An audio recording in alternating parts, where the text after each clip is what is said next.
Wakil Ketua Komisi Pemberantasan Korupsi Alexander Marwata mengatakan pihaknya menduga terdapat aliran dana dari mantan Menteri Pertanian Syahrul Yassin Limpo ke Partai Nasdem. Syahrul Yassin Limpo adalah tersangka kasus dugaan korupsi berupa pemerasan dalam jabatan, gratifikasi, dan tindak pidana pencucian uang di lingkungan Kementerian Pertanian.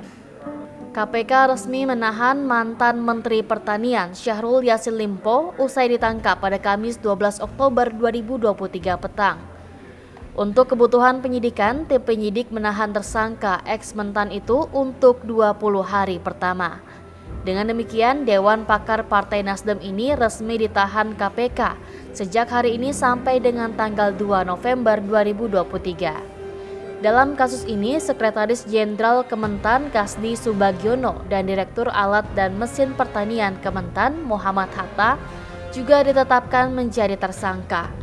KPK menduga Syahrul memerintahkan dua anak buahnya untuk menarik upeti kepada bawahannya di unit eselon 1 dan 2 Kementan. Berdasarkan proses penyidikan, diketahui uang yang dikumpulkan oleh anak buah Syahrul disetorkan setiap bulan secara rutin dengan kisaran besaran mulai $4.000 Amerika Serikat sampai dengan $10.000 Amerika Serikat. Perbuatan ini diduga sudah dilakukan sejak 2020 hingga 2023. Temuan awal KPK jumlah uang yang dinikmati Syahrul, Kasdi, dan Hatta mencapai 13,9 miliar rupiah. Penggunaan uang oleh Syahrul yang juga diketahui Kasdi dan Hatta antara lain untuk pembayaran cicilan kartu kredit dan cicilan pembelian Alphard milik Syahrul. Atas perbuatannya, para tersangka dijerat pasal 12 huruf E dan pasal 12B Undang-Undang Republik Indonesia Nomor 31 Tahun 1999 tentang pemberantasan tindak pidana korupsi junto pasal 55 ayat ke-1 KUHP.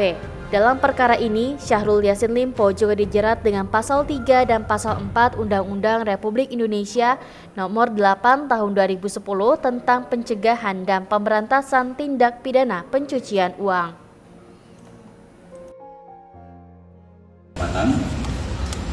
Termasuk ikut serta dalam pengadaan barang dan jasa disertai penerimaan gratifikasi di lingkungan Kementerian Pertanian Republik Indonesia.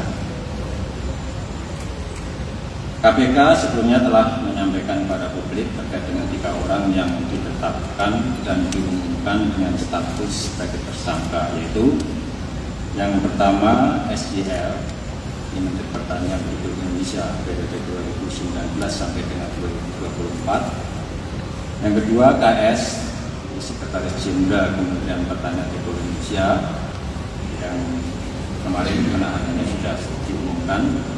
Dan yang ketiga adalah MH, Direktur Alat dan Mesin Pertanian Direktorat Jenderal Prasarana dan Sarana Pertanian Kementerian Pertanian Republik Indonesia. Adapun konstruksi perkaranya diduga telah terjadi peristiwa sebagai berikut. SJL menjabat Menteri Pertanian RI periode 2019 sampai dengan 2024 di Kementerian Pertanian Republik Indonesia. Selanjutnya dalam periode kepemimpinan SJL selaku Menteri Pertanian, KS diangkat dan dilantik selaku Sekretaris Jenderal Kementerian Pertanian, dan MH juga diangkat dan dilantik selaku Direktur Alat dan Mesin pada Direktorat Jenderal Prasarana dan Sarana Pertanian Kementerian Pertanian. Dengan jabatannya tersebut, SJL kemudian